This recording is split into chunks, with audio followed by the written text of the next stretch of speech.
This is just a rough estimation of the loads which are advertised in the transport groups.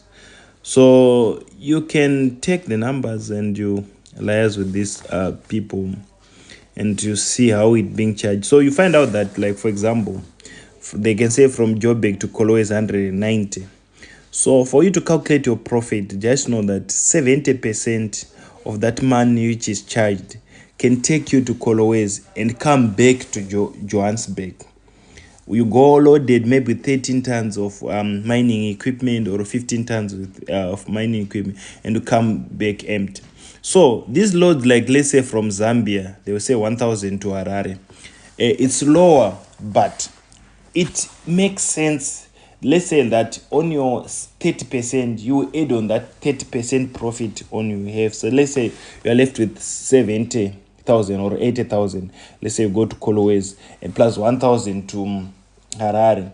Then you take another 1.4 to, that's 2.4, which you add on top of that 30% to make it maybe your profit will be more reasonable.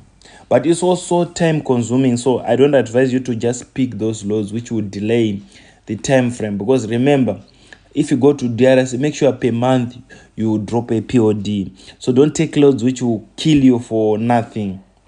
You'd rather go empty and be content with that 70%. So that's how the transport principle for you to calculate your profit. Then the other thing which you need to take in also into consideration, join transport groups where their loads they are advertised. You cannot get a load while you are just quiet. You need to join transport groups. That's where all these loads are advertised. So some people were asking, where do you get the load? Join transport group where people they sublet their contract, or they sublet their job. You pick a job and then you make your money.